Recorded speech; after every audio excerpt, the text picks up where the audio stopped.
Welcome to the Scalability Solutions Podcast, the show that explores how happy, successful teams are created and how to maintain phenomenal retention within your company.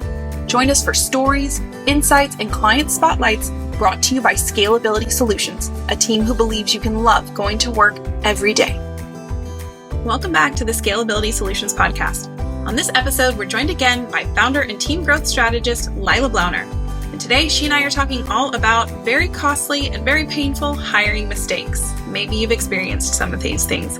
Whether it's relying too much on the resume, hiring out of desperation, or not really knowing what you need in the position to begin with, these are critical mistakes you don't want to make. So today, Leila is sharing all about what you can do instead and some of the key ingredients to really make sure you are avoiding these painful and costly hiring mistakes. Stick around. Leila, welcome back to the podcast. How are you today? I'm well. Really glad to be back.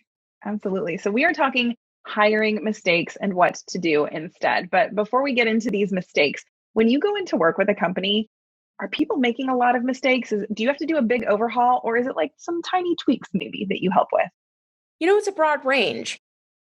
I would say more often than not, though, there's a lot of room for improvement. And you can really see that in the retention rate and just the employee satisfaction rate and managerial satisfaction rate before they make these changes, and after there's usually a dramatic shift. It might seem obvious to people, but why is it so important to avoid making a bad hire? Well, it's obvious, but I think people get desperate a lot and hire out of that desperation and look away from why to avoid it. So it's just so painful and so expensive. There are direct costs. That's the recruiter fee or job posting fees, the salary, signing bonus for the hire that needs to be replaced. There's also indirect costs. So, if in the hiring process, the whole managerial team sits in a panel interview, if you calculate how much their time costs and having them all in a room interviewing that person, that's expensive if you're just going to have to replace the hire again. Also, the times the hiring manager spends training the person, the time the team spends cleaning up their mistakes, but then there's opportunity costs, the time that you spend on getting replacements and training and retraining. That time could be spent on increasing revenue and profitability. It also, I think it's important to remember that every interaction is a representation of the brand. So if someone has customer interaction and they're a poor hire, that could be costing referrals, additional business, client retention. And then there are the intangibles of reputation and productivity and morale of the rest of the team who's feeling the pain from a hire that's not right. Yeah, so obviously it's important to not hire the wrong person, and therefore you want to hire the right person. And you've been working with companies to make amazing hires for quite a long time. So you've seen a lot of mistakes along the way, but we're going to talk about the top 5 that you tend to see over and over. So what's the first hiring mistake that you want to share about? This is a big one. It's relying on just the resume and the interview or even work samples without actually vetting skills. So, we talked a lot about this in our last podcast, but people can have done a job and not have been good at it. They could even have been at that job for a long time and speak well about it. But, maybe that company just wasn't good at letting go of people that weren't great fits, and the team was picking up pieces after them. So that's really important to watch for, and something I see probably most commonly. Definitely. And so what do you think people can do to avoid this very important hiring mistake? Our hires generally have somewhere between 92 and 95% retention. And I think that's because we create simulations that closely mimic what a candidate would experience on the job. That simulation allows you to go beyond what is just on the resume to really see how this person can handle the job and the customers and even the team members. But the next hiring mistake is failing to understand who the person really is and still focusing just on what's the resume. So maybe you find out more about what they can do and how they would handle it. But if you're not looking at who this person is truly, that's our next hiring mistake. So why is this a problem in the hiring process? Yeah, someone can be really, really great at the job and not someone you want to spend your day with, and you're spending more time with the people you work with than you are with your own family. So, you know, going beyond just focusing on the experience in the interview is super important, and looking at communication styles, work styles, culture fit, alignment with manager. And actually, we do that in both the interview and the simulation, because we get to see, we get to hear in the interview what the candidate has to say about their communication and work style, and managerial preferences and culture and environment preferences. But then we get to see how they show up in the simulation, and so that's really useful. And how do people get good at this? How is it that hiring managers or the person doing the hiring can really see more about who the person is and understand that? How do you get good at that? Making lots of hiring mistakes and and fine tuning over a Yeah. number of years. So really asking the right questions, and there are a ton of little things. So in an interview, this is the biggest piece of advice I give to anybody that wants to really get better at hiring the right people, from interviews. After every single thing that a candidate says, pause and think to yourself, this this response that the candidate gave, what exactly would that look like on the job? And what are all the consequences that could come out of that, or the misalignments that could come out of that? And if you can't answer that clearly and quickly in your mind, you got to ask follow-up questions. And so being really thoughtful and intentional in the questions, and then in the follow-up questions, and not rushing through it, those are really important. Yeah, and I feel like what we're touching on here is some of the soft skills that the hiring manager needs to understand and to look more at people. So I know we do some training for people on this area at Scalability Solutions. That's right. Yeah. And I love doing that because it's just so much fun to see people get so much better at both their interviewing, the candidate experience, and also how much more they get in terms of meaningful information and the ability to evaluate that. Pre-training and post-training. We're actually creating an online course that we'll be releasing later this summer, but we've been doing it live for a long time, and it's just amazing to see people just take it and run with it. Yeah. So as we're kind of sharing these mistakes that can feel scary and costly, there's also really great solutions for them that they can learn and improve their skills at hiring. But what's hiring mistake number 3 that you see a lot? Hiring out of desperation. So, I've been a hiring manager for a couple decades now, and I know what it's like to need to hire someone. And, I used to work 70 hours a week. And so when I was working 70 hours a week and covering the vacancy for, that I was trying to fill, because we had taken on more work than, this is at companies that I worked for, not my current company, but we had at companies that I've worked for in the past, taken on more work than we had the people for. It gets painful, and my team was working overtime, and I just needed to make that pain go away. And hiring out of desperation, it is so rare that it works out. And so I would have the patience, because I know that having to replace that person and do it all over again 6 months from then was going to just be so much worse than just spending a little extra time up front and being more intentional and careful about the hire. And so that's huge, and it's something that so many people, it's the cross the fingers and hope it works out, and let's solve an immediate problem, but it makes it so much worse. Right. It's a good short-term solution, but it's not it doesn't end up being a good long-term solution for you. And then you're back to all those additional costs and the headaches, and you're probably covering again when you get rid of that person. And so you're often right back where you started from. So you have to measure twice and cut once to. That's right, exactly. And also if it's not the right person, getting them past the learning curve, my gosh, it Yeah. doesn't actually save any time. Then if they're not getting past the learning curve and they're making mistakes, you end up spending a lot more time just on that than you would on some additional hiring. Yeah.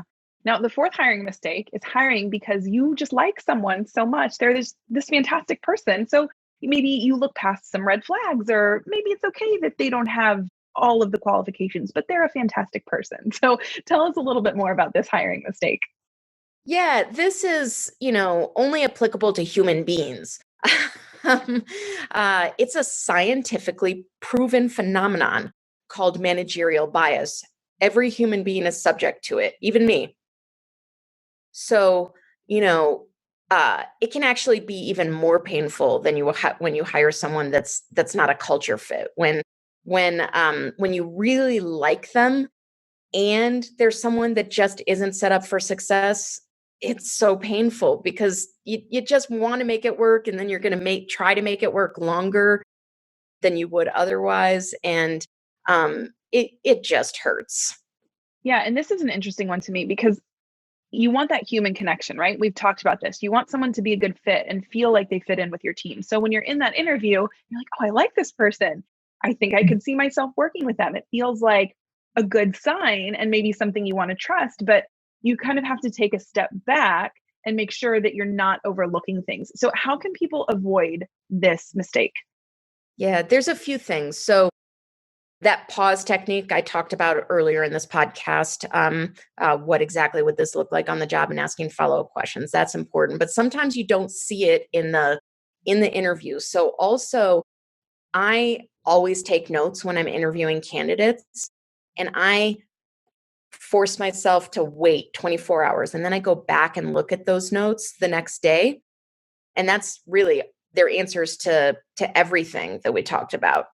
And I so frequently see things that I didn't see during the conversation because I was blinded in the moment. So that's really critical. And then most importantly, having a third party who knows your company really, really well, but is objective. They're not feeling the pain, and not subject to managerial bias. Also interview the candidate is really important. I actually even do this for my own hire. So I won't bring on a team growth strategist unless I have someone that serves as a team growth strategist, but she kind of has her own company and fills in when we get overloaded. I will run every team growth strategist hire by her, and occasionally she'll see something that I might not have seen because I liked them so much. I would have seen those issues for my clients. But when it's my own hire, all human beings are subject. You're an expert, but you still need that unbiased third party. And this is part of what we do for our clients is we can come in and be that unbiased party for them to make sure that this managerial bias is not happening and to help them in other ways as well. Exactly. So we're at number 5. What is the 5th worst hiring mistake that you see people make? This is also pretty common, not knowing what you need. So we'll always spend a couple days of deep discovery with our clients before we start a hire. We want to be able to do really great matchmaking, but also embody, the culture and the values and the role enough that we can speak really well to it with candidates and represent it well.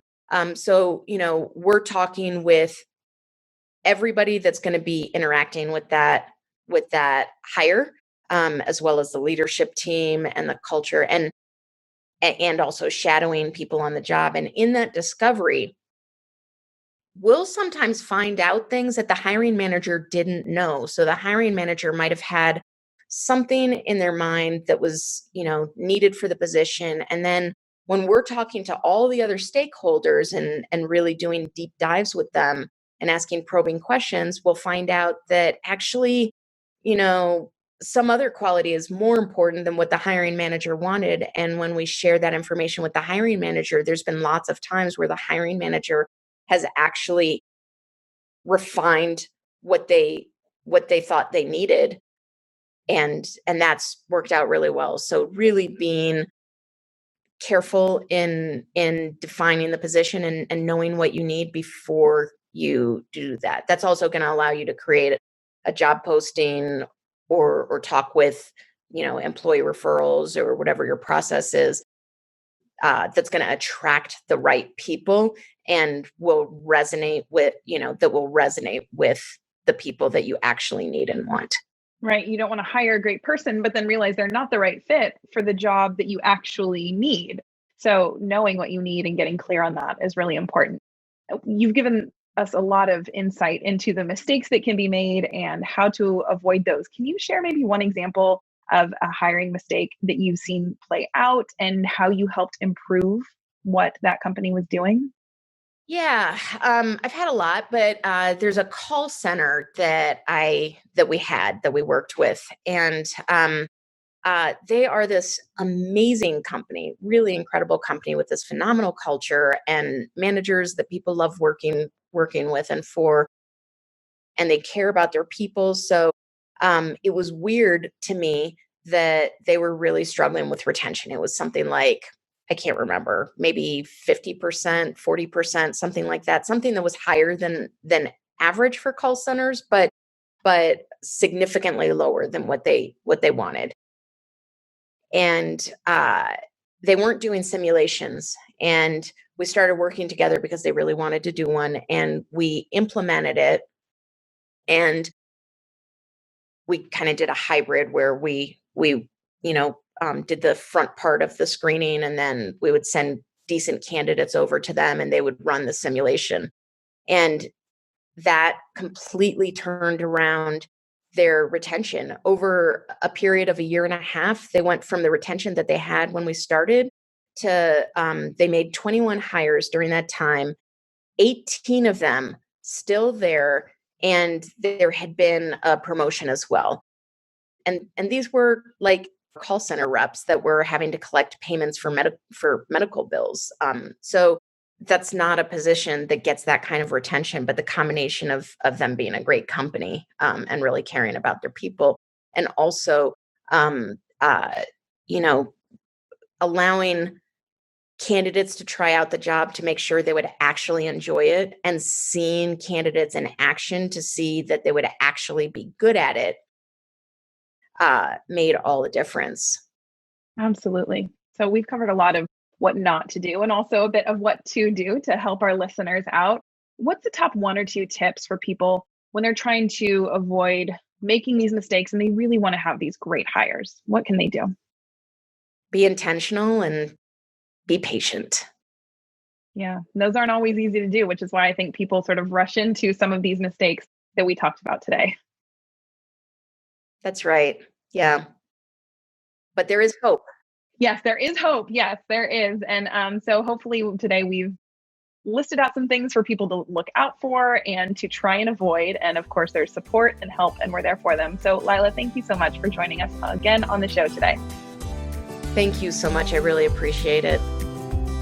I don't know about you, but I'm so glad I now know more about these top 5 hiring mistakes and what to do instead.